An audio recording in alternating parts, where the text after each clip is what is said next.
I just wanted to take a quick second and remind you that in less than 3 days, we are ending the STI sweepstakes. So click the link in the description down below, get entered, and now back to the video.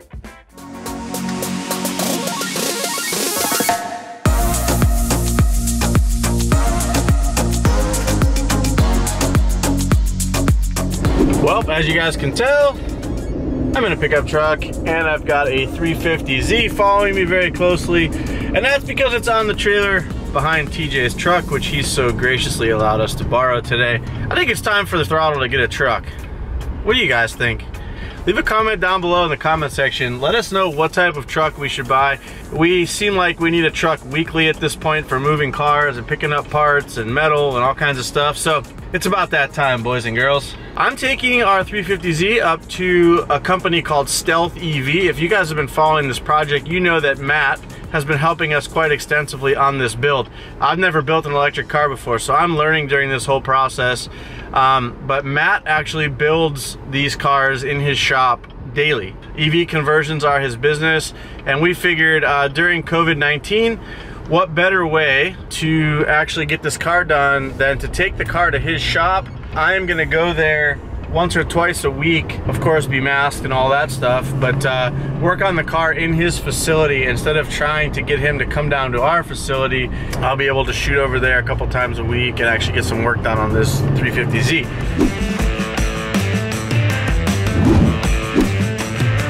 All right, well, the boys here at throtlVIP were stepped out for lunch, but they left the back door open and their electric powered forklift, Tesla powered forklift, for me to use while they were gone. And I got the 350Z unloaded and pushed into the shop, and here we are. We've got it loaded into the bay, and they've informed me just to pull the door down behind me when I leave. Today was basically just a drop off. I will catch up with Matt and the boys here and come up with a game plan, and I will be back in just a couple days. We're gonna start laying out the wiring system, the cooling system, and a few other doodads. So, and we'll be back in just a few days time to pick right back up where we left off. Several days later. I'm heading over to throtlVIP to meet up with Matt because the boys down at Tesla Parts actually sent out our 16 battery packs from a crashed Tesla. But before I take off, I want to hang up my new air freshener. Check this out, guys. If you guys know anything about our future project, this is a nod to that, and I'm gonna add it to my collection up here. Pretty cool, and it smells nice, so get a nice clean scent of vanilla. Oh, and I'm also wearing the new ice cream drop shirt. I love this logo.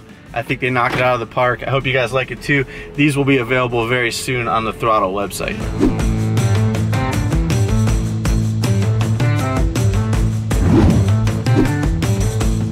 All right, well, I've arrived here at throtlVIP. I'm gonna go ahead and get masked up. I'm gonna go in and intro myself this morning to them, let them know I'm here. And there's one guy out here that's waiting to see me, and his name is Kevin the dog. He is a very interesting dog. A little skittish, but I love him to death. He's so cute. And these EV videos that are here at Stealth, you're gonna see a lot of Kevin, because I know he likes to check out what's going on from time to time. Let's go say hi to the boys. Hi, Kevin. Hi, buddy. Oh. Killer Kevin. Attack dog. Aha! Our battery is here. This is what the bottom of a Tesla looks like. Gives us an indication of what type of car it came out of. This battery pack came from our friends down at Tesla Parts in southern San Diego. They shipped it up here this morning for us. But we're gonna go ahead, and the guys here at throtlVIP are gonna give me the secrets on how to pull this apart. What do you think, Kev? What do you think, bud? He's like, yep, just another day.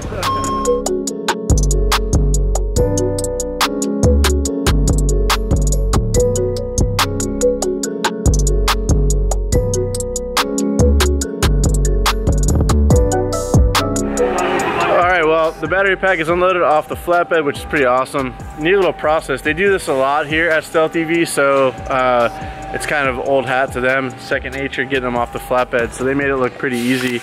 Here it is onto a pallet, which they're gonna use their electric forklift, which is Tesla powered as well, which is pretty rad. Look at the big hole in the center. We're gonna put a big hamster wheel in. So essentially he's gonna just lift this up and put it on the floor inside the shop where we will start to deconstruct the system and get the batteries apart. All right, there's our final resting place. And now the fun begins. I haven't formally introduced the guys that are actually behind the scenes here at throtlVIP, and they're both named Matt, so that should be pretty easy for all of us to remember. But Matt 1 is the owner of throtlVIP, and Matt 2 is his right-hand man who does a lot of the hands-on work here as well. They have a lot of very cool projects here. If you guys watched our previous video, they have this cool AutoZam that's being electrified. They have this Volvo B1800 project which is also being electrified, and this thing is like kind of the hot rod of all hot rods. The fab work on this thing is fantastic. I might be able to show you guys around that a little bit, maybe in the next video. Leave us some comments down below if you guys want to see a little more insight on this Volvo. So this is so foreign to me that I didn't even know which was the front or the back of this battery pack, which probably isn't that big a deal knowing that I haven't really ever fussed with one of these before. But what Matt's telling me is that is the rear of the car and this is the front of the car. And this is where the coolant is housed inside this compartment here. So these are the inlet and outlet ports. And so what's gonna have to happen is we're gonna have to drain the coolant out of this before we can do any work. The nice thing is these guys are experts, they've done it before. You know, there's 2 modules in here, there's 14 on the bottom.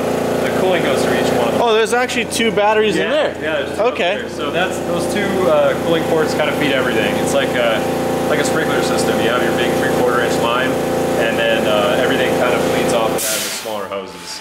They're all connected inside here and just sort of daisy chains through. Yeah. Okay, cool. For layman's terms, BMS is battery management system. Yep. So every battery has its own management system on this. Yeah. Wow. So the guts that are underneath all this kind of control that. They control there's 2 contactors in there, there's pre-charge, all that kind of stuff. Now these are the 2 high voltage connections. Oh boy. Unless the contactor was welded, these aren't live. Gotcha. This is also a little sanity check plug. Okay. So nothing would turn on unless there's a pin inside of that connecting that too. So they've made this very safe, because honestly that was my fear when the guys were like, yeah, let's do an electric vehicle project. I'm like, oh, I'm gonna die. I've built how many internal combustion projects, but the EV one's the one that's gonna kill me. Once you pull the cover off, then it does get kind of dangerous, yeah, for sure. Okay. Yeah, you're live 400 volt through there. We're gonna pull the pack fuse first, which will help. And that's under this cover here. Underneath that little cover, yeah. So as soon as you pull the main pack fuse, it's a little more safe. Marginally more safe.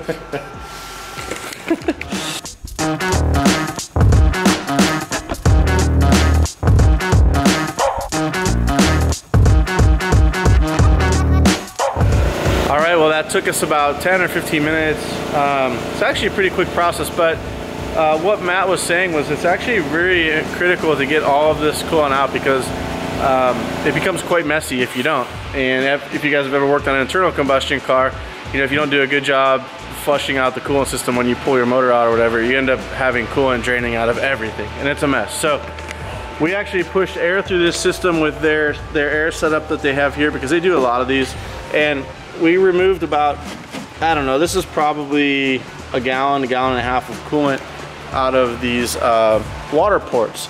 And so Matt was trying to explain to me that if these get damaged in shipping or in removal of the pack, it becomes very difficult to actually remove the coolant out of this, and then it becomes very messy. So he grabbed one of these off the shelf. He actually had this here. Now, what you're looking at is basically, this is the equipment that's inside the pack, but we're just seeing the 2 tips right there, these guys. And what happens is these little pegs that keep it off the floor basically hold the pressure up against the top of the lid. If that little guy gets broken, this gets pushed down and it becomes nearly impossible to remove the coolant out of these things. So if you're gonna do this yourself, you're definitely gonna wanna take care and not break this unit or the stands that it sits on. All right, so Matt's saying the next move here is to remove all the nuts and bolts. So we're gonna have to, oh wow, look at that. Whoa, whoa, that's easy. Hold on, let's keep her going here. Get it. All right, and we're done. So now we can go home, sweet. All right, so that was easy. Usually this, oh, what's this, an insulator? Yeah, Fire shield insulator. We won't be needing that. We're not afraid of any fire. Okay, here's the receiving end of that. Oh, okay. Which I just thought about that, Matt. We should be using this to drain them. How much? Oh. Yeah, you're right. Yeah, you just put your hose clamps on there. So this is actually like a factory dry brake. Yes. Which is pretty cool. That's what's inside the Tesla. Race car stuff. I like race car stuff. So that actually is what is on the chassis side of the car and allows the fluid to flow. Once you remove this, these seal up and they don't leak, which is really cool. Why don't they do this on all cars? You guys listening out there? Auto manufacturers? Looks like there's only one gun, so Matt is gonna remove. That's a lot of hardware, brother. Oh yeah. How many are here? Let's count them. Let's not. A lot. Let's just say there's a lot. It looks like there's about 150. That's my guess. I'm gonna go 150. 160. We're playing high-low here? Yeah. Okay, oh, so that's one thing that we should explain. So this, what he just removed, oh wow, that's really light. Right. I didn't realize how lightweight that was gonna be. So it has a rubber seal. Looks like a Viton ring or something in there. And this is just a guide pin, right? An alignment pin. So that when you put this pack up underneath a chassis, they line up these guide pins and it allows the pack to go in level. That's one of the reasons that you would break that dry brake system, is if the pack wasn't going up underneath the car level, it would snap those feet, and that is a problem. So he's gonna remove all the guide pins, and because we're not gonna be needing these at all. I bet you guys have a slew of these sitting around, huh? Oh yeah.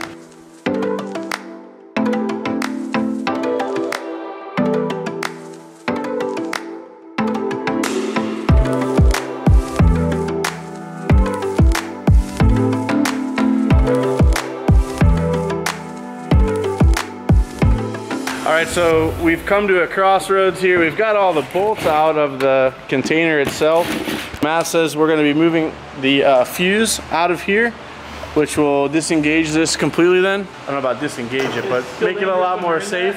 Yeah. And then he's also removed the hardware for the dry brake for the coolant system. So my guess is this lid's coming off.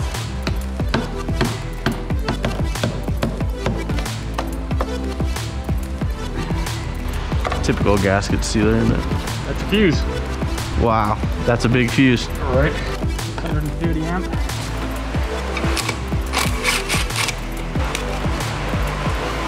And then if that fuse was blown, there'd be 400 volts across those two terminals. So even with the gloves, you're gonna be wicked careful not to touch them. Grab it by the plastic and out it comes. So now there can absolutely be no current passing through because you have a big hole in this. Really? Inside the pack, there's still 400 volts. So all the batteries are all still series up. It doesn't end here. There's still plenty of there. If you were to put your fingers between that, you're the fuse now, and like, shouldn't be any problem, but yeah, you wouldn't want to do that. Scary stuff. I can't remember if that splits the pack directly in half. I kind of think it does, but we'll know the pop lid. I can't remember. That's kind of the idea, like with safety switches and pack fuses, a lot of times you want to put them in the middle of the pack, so that when you turn that safety switch off or you pull the fuse, now you're only dealing with 200 volts each. It's not bad. Yeah. It's not as bad. 200 volts. So even 75 volts I've been doing that, and that kind of hurt.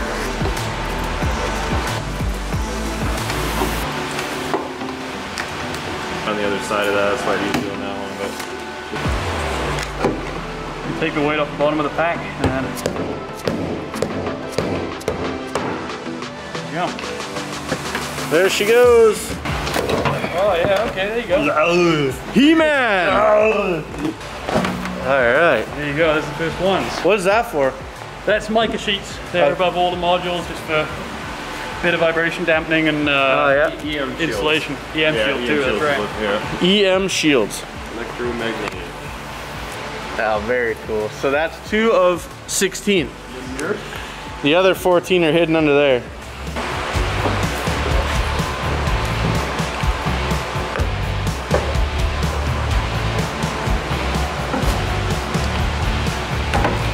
Oh, I got a glimpse of the goodies in there. It's like Christmas morning. Lots of glue in there, huh?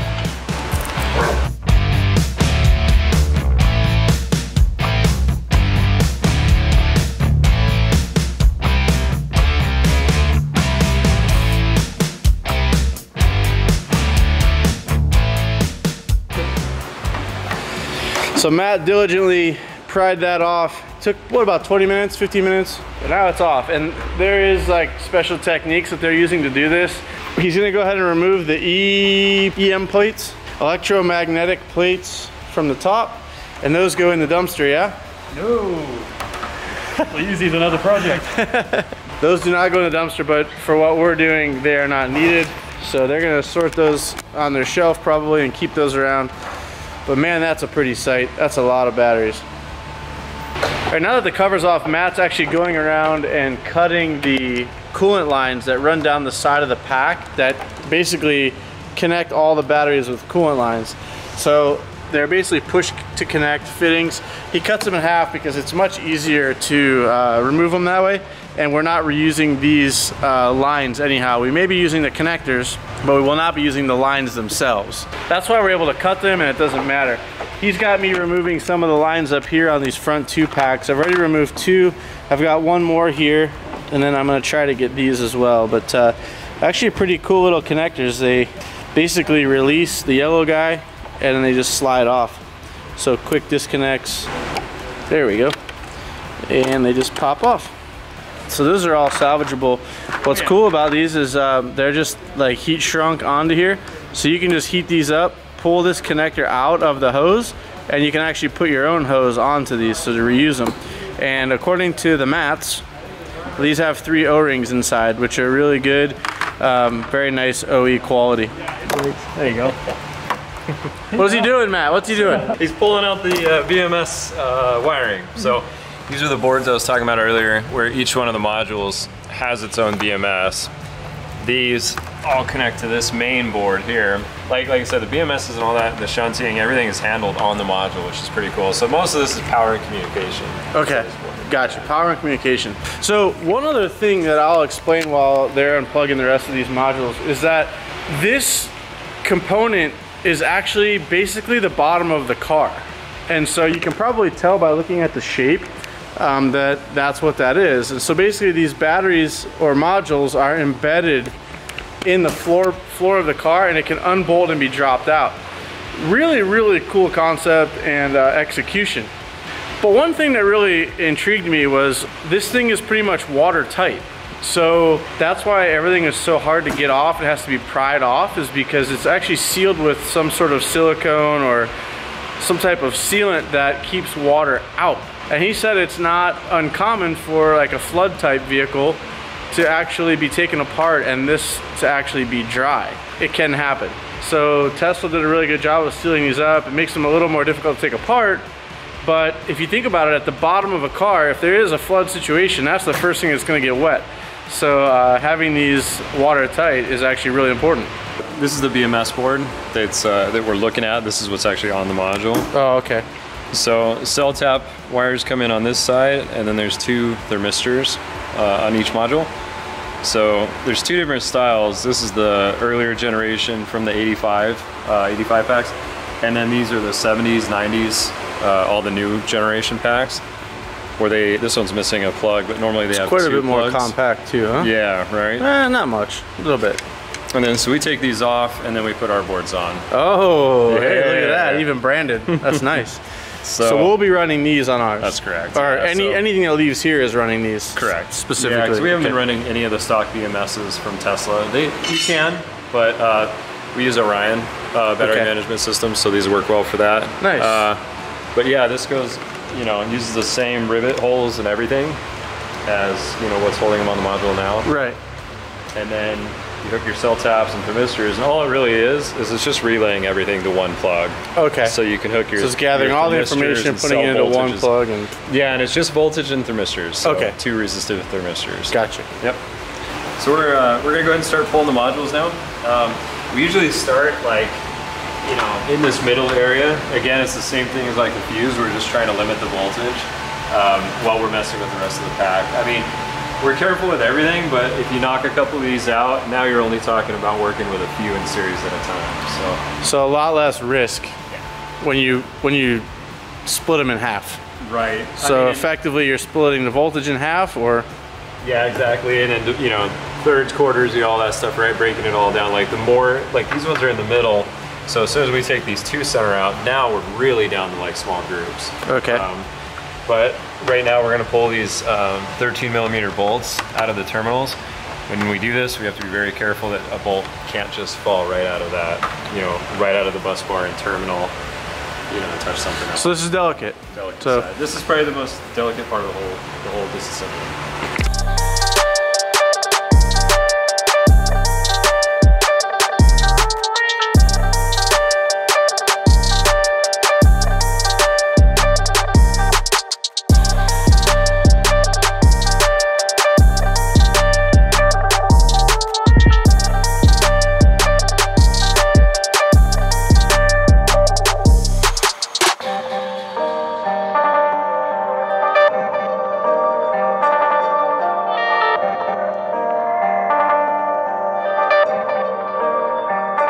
So the boys tell me this is the most difficult battery pack to pull out of here. So I'm gonna go ahead and film it. Matt just made easy work of it, it seems. There you go. Just a couple hands. I got the, okay. Oh, you got it? Thanks. Right. Got it. And so Matt's have agreed that we're going to actually yank all these out of here, which they've already been sort of pulled, but now they're just gonna be lifted over onto a pallet for the night. We're running short on time today. This is not a fast process for anybody that's trying to tackle this themselves. Know that you're gonna need to set the better part of a day or more if you've never done it before to doing this job.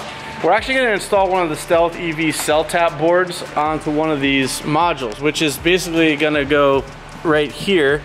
It's gonna replace one of these green boards with one of the beautiful black throtlVIP boards. So we're not gonna do all 16 of them today. We're gonna do one, show you guys how it's done.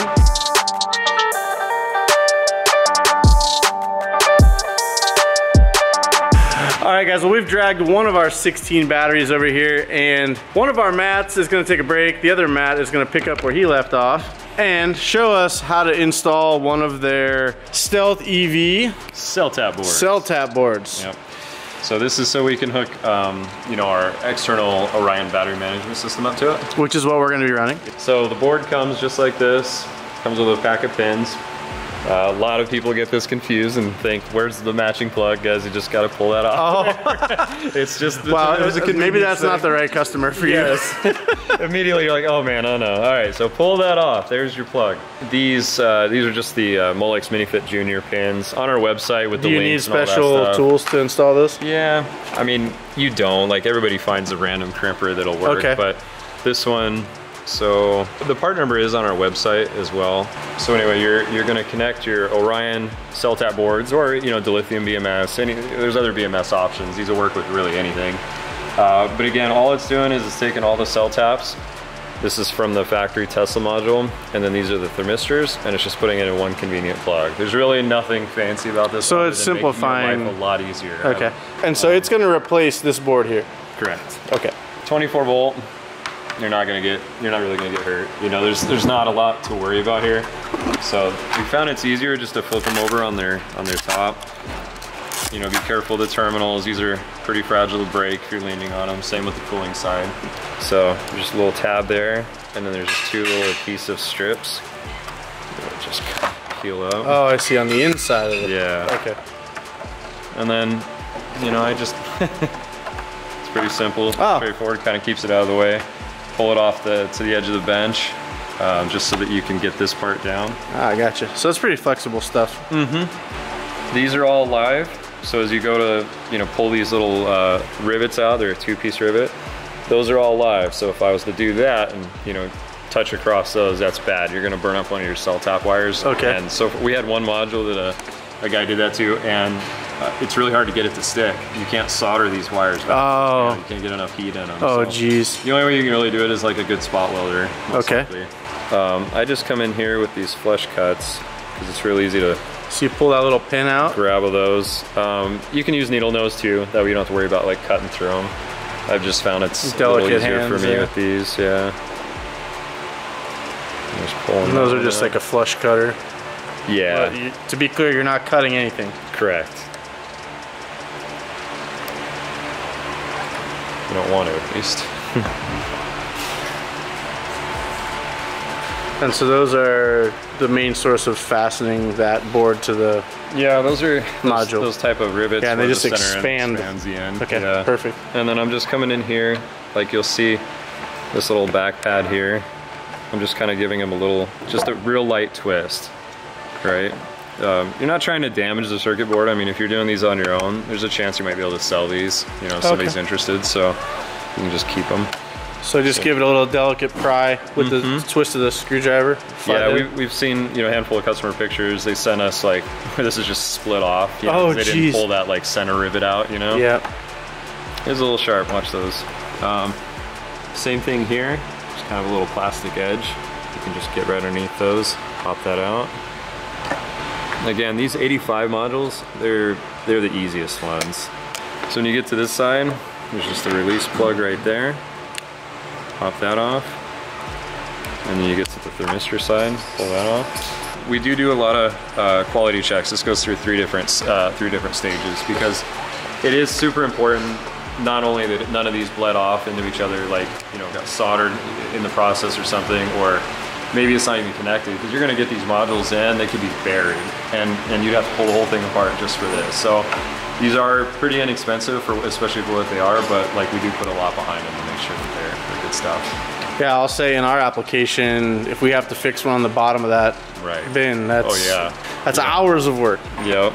This section here, we're just going to take the plug, push it back in, just make sure it's bottomed out all the way.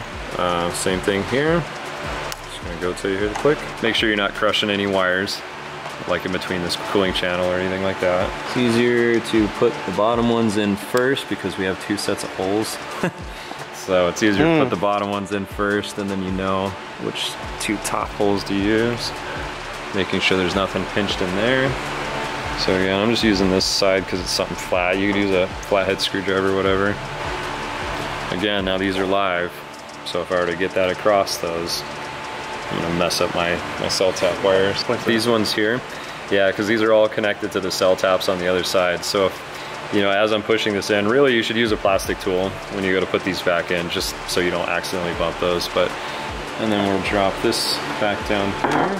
Again, I just kind of push on the plastic just to get that adhesive kind of go back on, and then I'll just pull this guy like that, and it's done. So sometimes if you leave the yellow tape on there, you can just like put it back on. We have new tape, so we'll just probably put some new yellow tape on this. But cool. Well, that was pretty easy. You just have 15 more to do now.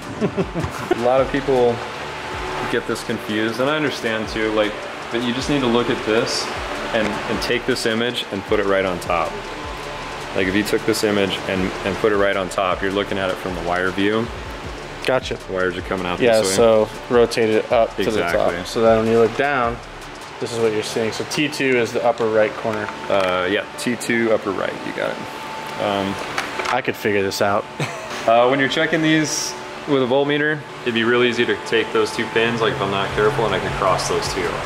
So again, that's kind of an issue. Like if I was just checking it manually. Oh yeah, so don't touch them. So don't touch those two, but I'm putting the negative lead up in the top left-hand corner, which is this negative. And then I'm gonna go to cell 1, and we get 3.635. And then as you go up, roughly 7, roughly 10, 14 and a half. It's my lucky number. 818. 14 and a half? 818. And 21.81. So that's the entire pack. So that's all the voltage available in the pack. And then you come over here to the resistive side. These are 10K thermistors that are in here.